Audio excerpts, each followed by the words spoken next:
Vande Mataram students, I am Madhav from maths Madhav. चलिए maths की दुनिया में चलते हैं।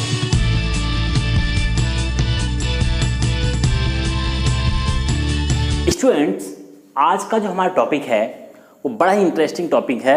जीरो वाली ही जो सीरीज हमारी चल रही है उसी के बेस पर एक टॉपिक है।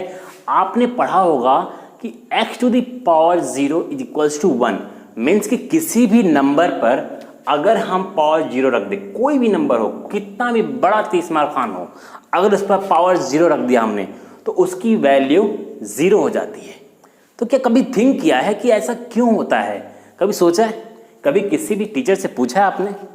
अगर नहीं पूछा है तो कोई बात नहीं, आज मैं आपको चीज़ बताने जा रहा हूं कि x to the power 0 is equals to 1 क्यों होता है, वाई। तो इससे पहले आपको कुछ बेसिक फॉर्मूला इस बेस पे पता होना चाहिए। जैसे आपने एक फॉर्मूला पढ़ा होगा कि आपने पढ़ा होगा एक्सपोनेंट एंड पावर्स के बारे में। आपने जो एक रूल पढ़ा होगा कि a to the power m upon a to the power n is equals to a to the power m minus n। मतलब कि अगर बेस सेम होता है तो पावर को हम क्या करते हैं? सब्ट्रैक्ट कर देते हैं। तो ये आपको याद रहना है इसमें, तब ये चीज़ आप अच्छे से समझ जाओगे। बहुत ही आसान है, कोई बहुत ऐसा नहीं है कि कुछ बहुत तीर है ये। तो आओ जरा देखते हैं कि कैसे होगा। अब यहाँ पे x टू द पावर 0 है, हमें 1 के इक्वल प्रूफ करना है। तो मैंने लिखा यहाँ पर x टू द पावर 0। अब इसे हमें 1 के इक्वल लाना है, तो कैसे लाएंगे? अब ये बताओ जरा, x टू द पावर 0 को मैं ये लिख सकता हूँ x to the power 1 minus 1 लिख सकता हूँ। 1 माइनस 1 ही नहीं, 2 माइनस 2 लिख दो, 3 माइनस 3 लिख दो। कोई इन दोनों में डिफरेंस हुआ? कोई डिफरेंस नहीं ना है। x to the power 0, x to the power 1 minus 1, इसका मतलब भी वही है, इसके ये इक्वल एक तरीके से। अब x to the power 1 minus 1 कुछ ऐसा अगर मैं लिखना चाहूँ तो इसको ऐसे लिख सकता हूँ, x to the power 1 divide by x to the power 1। ये भी लिख सकता हूँ मैं। क्यों?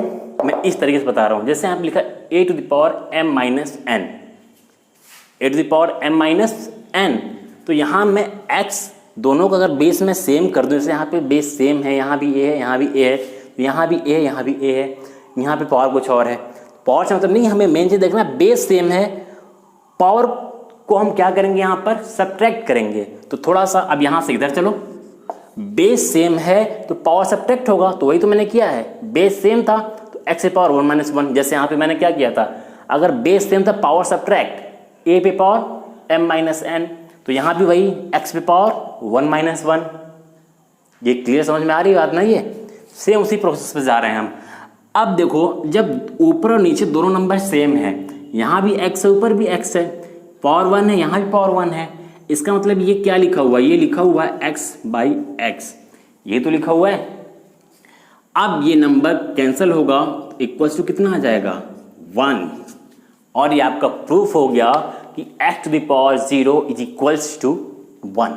यहाँ से ये वैल्यू 1 होती है। किसी भी नंबर पर पावर अगर 0 है तो उसकी वैल्यू इस तरीके से 1 हो जाती है।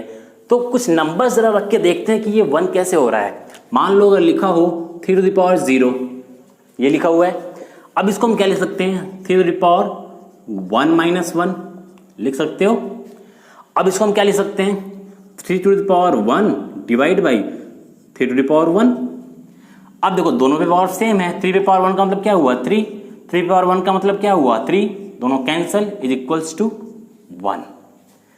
अब अगर हम पावर यहाँ पर 2 रख दें, सॉरी 2 माइनस 2 करके देख लें। अब यहाँ पर हम क्या करें? 3 पे पावर 0 है, इसको हम ऐसे करके देख लें, 3 टू द पावर 2 माइनस 2।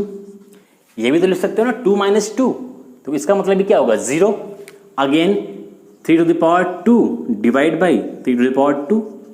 अगर बेस दोनों का देखो सेम है, पावर सेम है, पावर भी सेम दिख रहा है, इससे कोई मतलब नहीं है। बेस सेम है तो पावर सब्ट्रैक्ट होता है, तो बेस सेम था तो पावर देखो सब्ट्रैक्ट हो गया। लेकिन यहाँ से क्या कर सकते हो? 3 का स्क्वायर 9, 3 का स्क्वायर 9, कैंसिल हुआ, अगेन 1। तो ये पूरा फंडा है कि कोई भी वैल्यू अगर x पे पावर, किसी भी नंबर पे पावर अगर 0 है तो उसकी वैल्यू 1 क्यों होती है? तो उसका रीजन आपके पास ये था। एक क्वेश्चन और आपके सामने मैं लास्ट में यहाँ पे छोड़ जाता हूँ, उसके लिए मैं एक सेपरेट वीडियो बनाऊंगा। और अगर आपको इसके बारे में पता हो कि इसकी वैल्यू क्या होगी तो जरूर हमें बताना कि अगर 0 to the power 0 हो, 0 to the power of 0, 0 to the power of 0, इसकी वैल्यू क्या होगी? क्या इसकी वैल्यू 1 होगी, या इसकी वैल्यू इन्फिनिटी होगी, या इसकी वैल्यू नॉट डिफाइन होगी?